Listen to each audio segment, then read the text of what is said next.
Okay, we would like to dedicate this video to Sydney Overgard. Anybody want to give a shout out to Sydney? I hope you're having fun at your job, Shadow. I hope you get fired from your job, Shadow. I hurt you.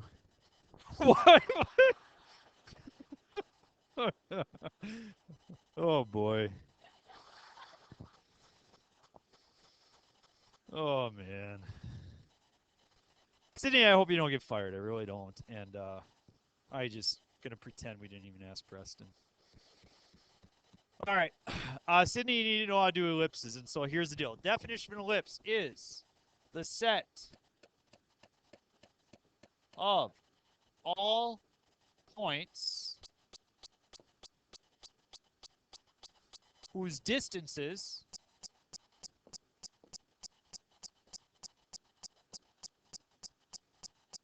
from two foci sum to a constant. That's the definition. And we would actually set that up like whose distances. So like when you see distances, you think to yourself, well, distance is equal to x of 1 minus x of 2 quantity squared plus y sub 1 minus y sub 2 quantity squared, yada yada, right? We would actually use that as a basis for our proof, okay? And we would do a coordinate proof. But we're not going to do that. You already said you don't want to do that. I mean, I was getting ready. I even had popcorn and stuff for you guys because it would be like a movie, really good movie, Grammy-winning movie. So, or is that Oscar? Okay, like Grammy's music, right? So we have these equations, and we have horizontal equations, and we have vertical. And I'm going to do it just a little bit different than I did last hour because they got a little bit confused. I don't want to confuse it. The equation for a horizontal ellipse is x squared over a squared plus y squared over b squared is equal to 1. How is that different than a parabola? X squared and y squared. Exactly. Vertical, x squared over b squared plus y squared over a squared is equal to 1. What is the difference between horizontal and vertical? The a and the b. Here's the deal. A is greater than b. So if the larger number sits under the x, then it's stretched horizontally. If the larger number sits under the y, then it's stretched vertically. And that's just the way it is. Okay? And so we call these things vertices where they're stretched to. So on this graph right here, this would be one vertice and this would be the other.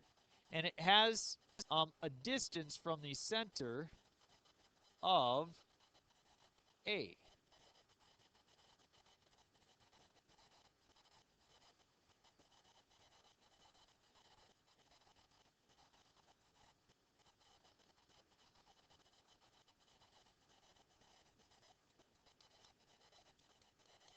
So here they're vertical. In that case, they're horizontal. So you give me the location of the vertices for the first one. What's the location? Give me a coordinate.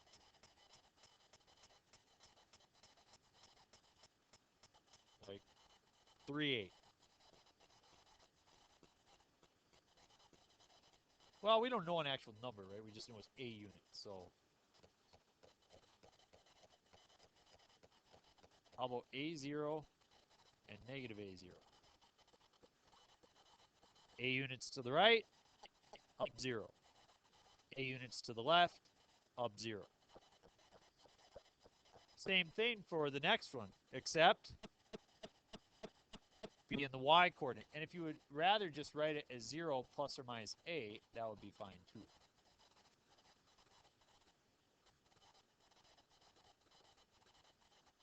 Are you okay with vertices? Super duper. Major axis is the length from one vertice to the other vertice. What is the length from one side to the other? 2a. In both situations, 2a.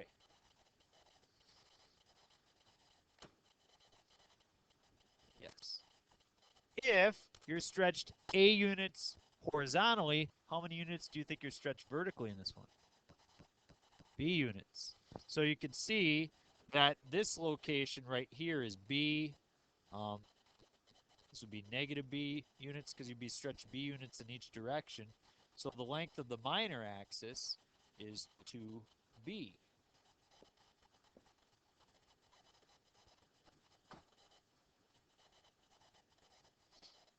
Now the foci, that's a different story. Remember what I just did on the board over there where I drew that? Okay, Scott and I, we, shoestring, lots of fun. The foci sit a certain number of units from the center. They don't quite go over A units. They actually move over C units.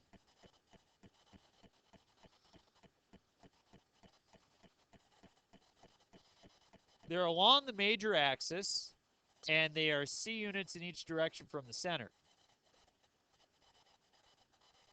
And so they have the location of plus or minus C, 0,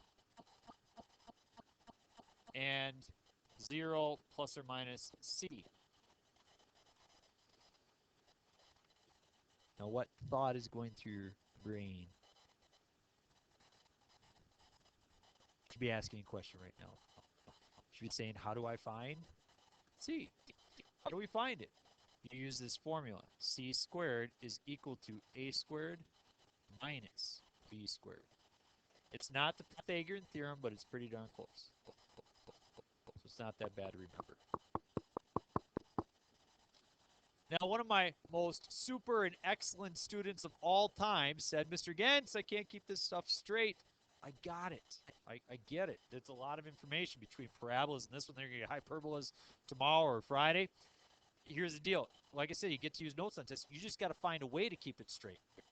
So whatever note you need to make to yourself, you got to make that. But somehow you got to reconcile this, okay? Eccentricity is how stretched the ellipse is.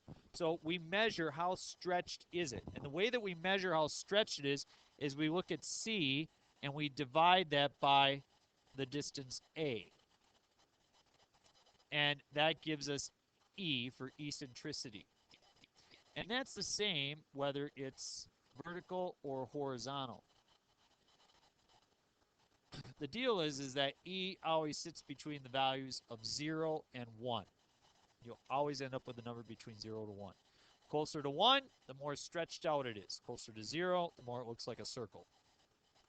So ellipses are somewhere between a flat line and a circle, depending on how much you stretch it. And that's the measure of it.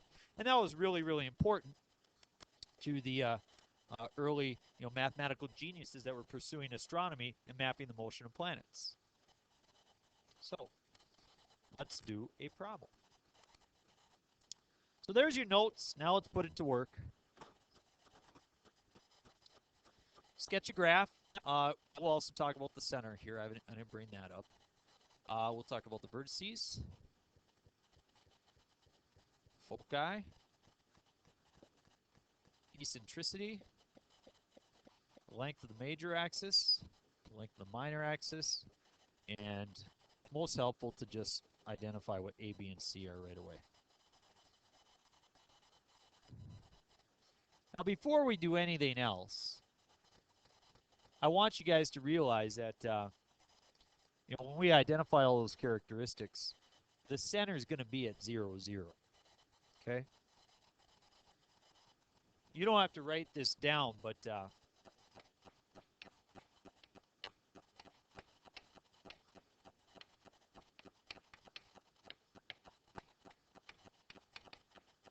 This equation right here is another ellipse, and it's identical to this ellipse.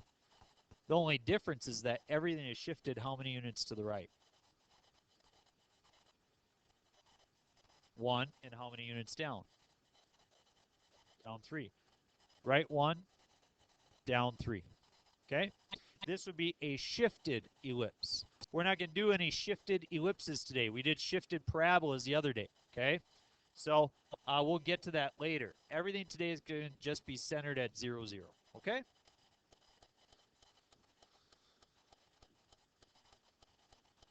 A for the day. What is A in this problem? Two excellent guesses. Neither one is absolutely correct. A is the larger of the two. Okay? So this is B squared. This is A squared. So if A squared is 25, then A is 5. So the value of A is 5.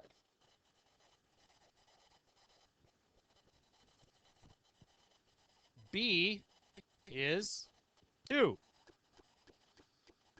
Let's just find C right away. C squared is equal to A squared minus B squared. C squared is 21. C is equal to the square root of 21, which is about 4.5.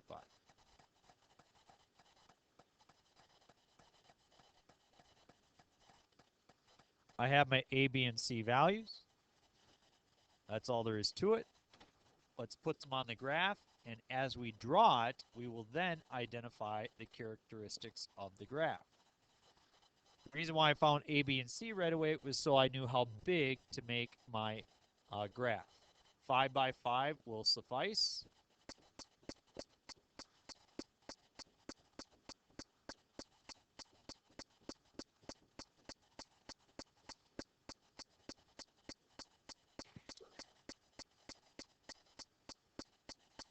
Yes.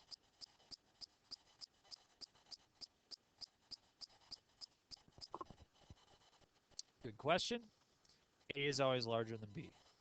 So you simply look at the number, which one's bigger? 25 is bigger, so that's A squared. So A will be the square root of it. Good question. So if A is 5, you tell me how many units, as you look at your equation, how many units am I stretched vertically? Vertically would be Y, so I'm stretched 5 units. So I simply move up 5 and down 5 from my center. The center is at 0, 0 because there's absolutely no shift. There's no shift to this one. This is just x squared and y squared. So there you have that. Vertices. Oh, I'm sorry. How many units are you stretched horizontally? 2. Over 2, over 2. And then you could try to draw your shape now. Some people make fun of my elliptical shape. They are kind of challenging to draw. That's not too bad. Anybody draw a real good one? Anybody draw a real bad one?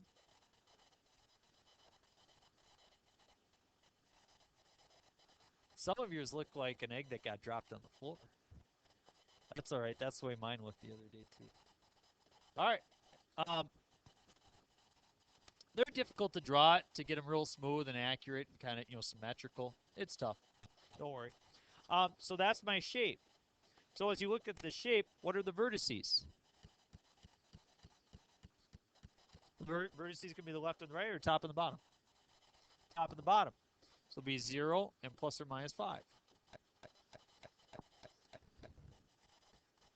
Because the vertices are going to be the endpoints of whichever direction it's stretched. So if it's stretched horizontal, then it will be left and right. The foci are square root of 21, or 4.5 units in each direction from the center. And they always go in the direction that it's being stretched. So if I'm going to describe the foci, I would say 0 and plus or minus the root of 21. If you wrote 4.5 in your test, I think I accept that. I don't think I expect you to put in the radical form. Yes? It's a major axis. What is the length from the top to the bottom? 10. What is the length of the minor axis? 4. The eccentricity is your E value, which is, eccentricity is the C value, square root of 21, divided by your A value, which is 5. So remember, your formula for eccentricity was C divided by A, or the square root of 21 over 5. Anybody have a calculator to see what square root of 21 over 5 is? Please remember to put the parenthesis around your square root when you do it. 0.92? Well, 0.92, so that's fairly close to 1. So it's a fairly stretched ellipse, okay? 0.92. And that's it. That's all it is. Easier or more difficult than parabolas? I think it's easier. Especially when you see the next one, you're going to say, yeah, this is definitely getting easier. So let's give the next one a shot. What's different about the next one? No fractions on the bottom. Set equal to 36. What should it be set equal to? 1. So let's divide by 36. If you want to tell something about it, it's got to be set equal to 1. What is 4 over 36 reduced to? 9. 9 over 36 reduces to? So that's your equation. X squared over 9 plus y squared over 4 is equal to 1. Let's make the list of all of our characteristics. Center. Vertices. Foci. Eccentricity. Major axis. Minor axis. And list A, B, and C.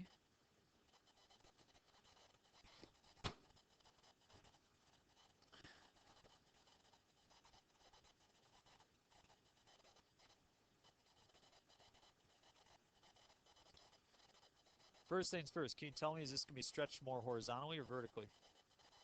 Why?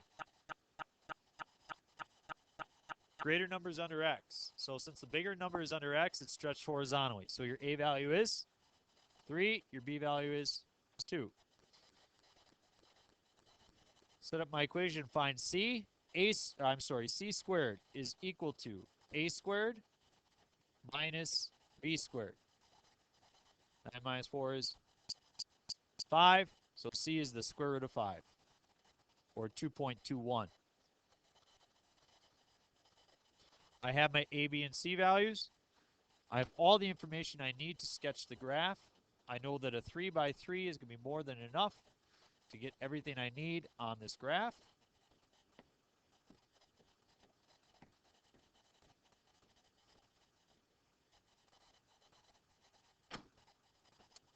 Once again, how many units am I stretched horizontally?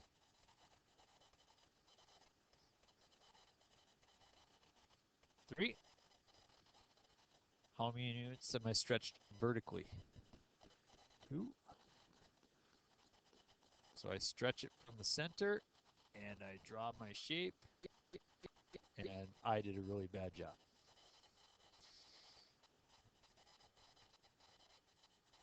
See, that's like one of those situations, like if they make candy bars that were the shape of an oval or an ellipse, and you saw that at the store, you wouldn't buy it because you would have figured that somebody dropped it right about there, right? Yeah. Oh well. I'll practice later on. All right.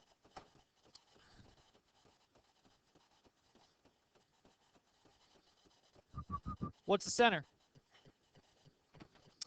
0, 0. Vertices. Plus minus 3 and 0. Foci, square root of 5. So I got to move 2.21 in each direction. Give me coordinate. Plus minus square root of 5, 0. What is the length of your major axis? 6. What is the length of your minor axis? 4. Eccentricity. Square root of 5 divided by 3. Miss Holly Wickman says she believes it is 0.75, which is correct. So 0.75, that's not quite as close to the number 1 as 0.92 was. As you can see, this is not quite as stretched as your previous ellipse was. Okay, this does not have near the eccentricity that the previous one did. Question?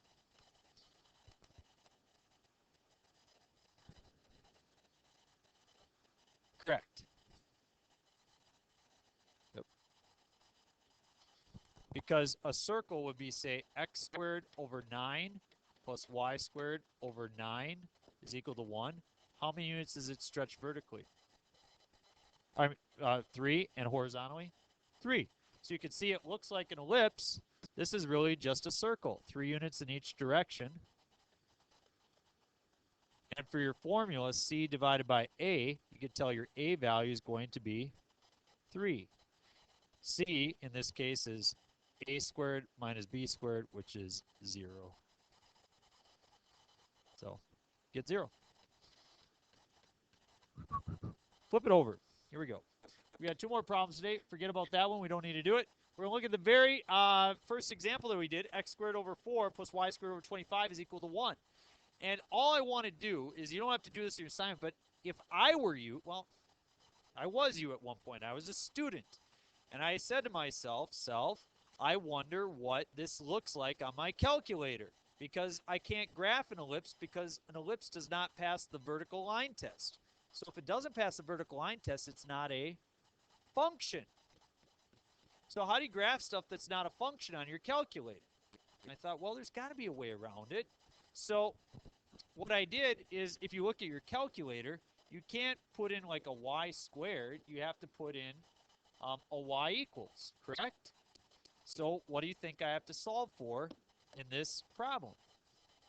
You have to solve for y. How would you solve for y here? What would you do? Move everything else on one side. So we have y squared over 25 equals 1 minus x squared over 4. Multiply through by 25. Y squared is 25 minus 25x squared divided by 4. When you square root, how many solutions do you get? 2. Y is equal to positive and negative square root of, can I take the square root of 25 and 25x squared over 4? No. Why? There's a subtraction sign, so you have to leave it. If it was multiplication, then you could. So just think about this. The definition of a function is for every input, there's exactly one output. If you put a number in for x, you square it, multiply by 25, divide by 4, subtract it from 25, take square root. How many solutions do you get? 2. So if you get an input, you have 2 outputs.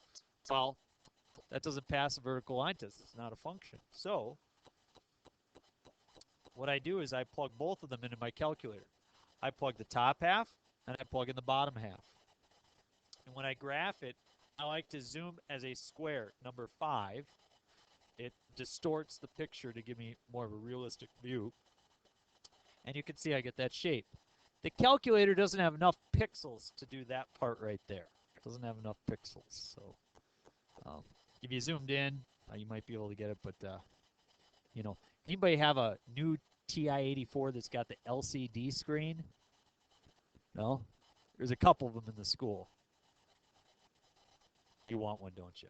It's like Christmas list next year, LCD screen, TI-84. Well, if you have one, it might be able to complete it. This one just can't do it. It's not smart enough. So anyway. All right, last problem.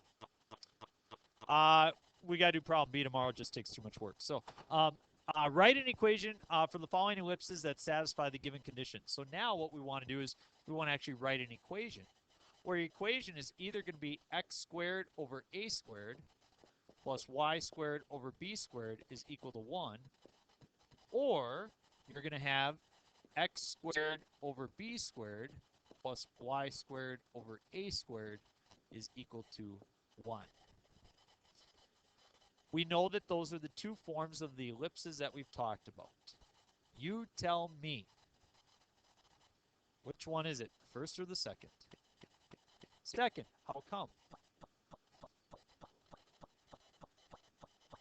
Very good.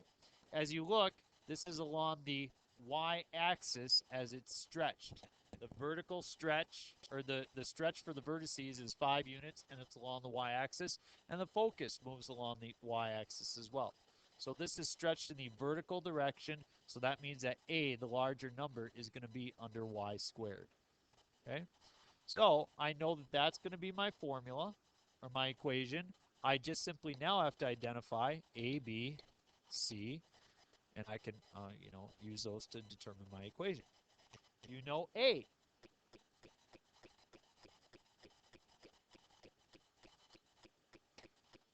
A is 5.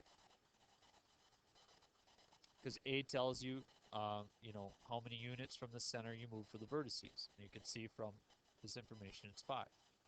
Do you know b? No. Do you know c?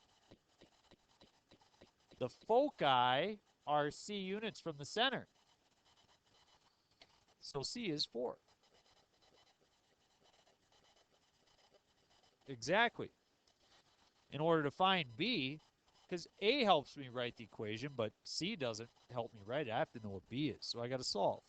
C squared equals a squared, 25, minus b squared. Okay, so I didn't plug in the c yet. Sorry about that. C is 4, so c squared is 16 equals 25 minus b squared. I'm going to solve. Negative 9 is equal to negative b squared. Divide by negative 1.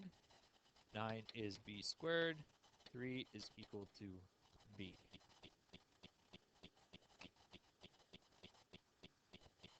So now I know what b is. We can finish off the equation. X squared over 9 is y squared over 25.